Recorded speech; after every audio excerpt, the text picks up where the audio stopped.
Dubai থেকে দোহা, মধ্যপ্রাচ্য জুড়ে ইরানের ব্যাপক পাল্টা হামলা। যুক্তরাষ্ট্র ও ইসরায়েলের যৌথ বিমান হামলার জবাবে মধ্যপ্রাচ্য জুড়ে নজিরবিহীন পাল্টা আক্রমণ শুরু করেছে তেহরান, বিশেষ করে যেসব দেশে মার্কিন সামরিক ঘাঁটি রয়েছে এবং যারা যুক্তরাষ্ট্রের ঘনিষ্ঠ মিত্র, সেসব দেশ লক্ষ্য করে দফায় দফায় মিসাইল ও ড্রোন হামলা চালানো হচ্ছে।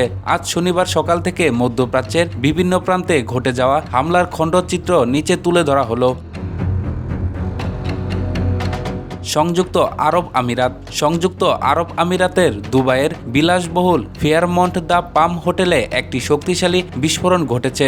দুবাই কর্তৃপক্ষ জানিয়েছে, পাম জেমুরাহ এলাকার একটি ভবনে এ দুর্ঘটনার পর অন্তত 4 জন আহত হয়েছেন।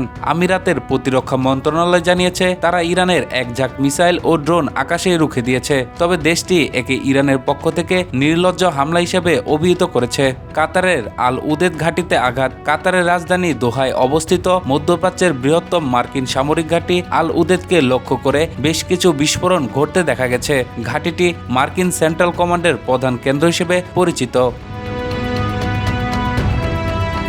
বাহরাইনে মার্কিন নৌঘাঁটিতে হামলা। বাহরাইনের রাষ্ট্রীয় সংবাদ সংস্থা বিএনএ দেশটির সামরিক বাহিনীর বরাতে জানিয়েছে, বাহরাইনে অবস্থিত মার্কিন সেনাবাহিনীর একটি ঘাঁটি সরাসরি ইরানি মিসাইল হামলার শিকার হয়েছে। কুয়েত, ইরাকের বিমানবন্দর ও ঘাঁটিতে ড্রোন। কুয়েত সিটি ও আশেপাশের এলাকায় বিকট শব্দে বিস্ফোরণ শোনা গেছে। দেশটির সংবাদ সংস্থা কুনা জানিয়েছে, কুয়েত আন্তর্জাতিক বিমানবন্দর লক্ষ্য করে চালানো একটি ড্রোন হামলায় টার্মিনালে সামান্য ক্ষতি হয়েছে এবং কয়েকজন কর্মচারী আহত হয়েছেন। অন্যদিকে ইরাকের এরবিলের কাছে একটি মার্কিন ঘাঁটির উপর দিয়ে উড়ে যাওয়ার সময় একটি ইরানি ড্রোন ভূপাতিত করেছে মার্কিন আকাশ প্রতিরক্ষা ব্যবস্থা। জর্ডান ও ইসরায়েলের আকাশসীমায় উত্তেজনা।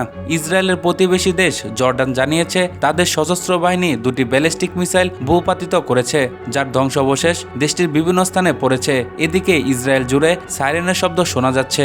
ইসরায়েলি সামরিক বাহিনীর দাবি, ইরান বেসামরিক নাগরিকদের আতঙ্কিত করতে এবং জনবসতি ধ্বংস করতে বড় ধরনের ক্ষেপণাস্ত্র হামলা চালাচ্ছে।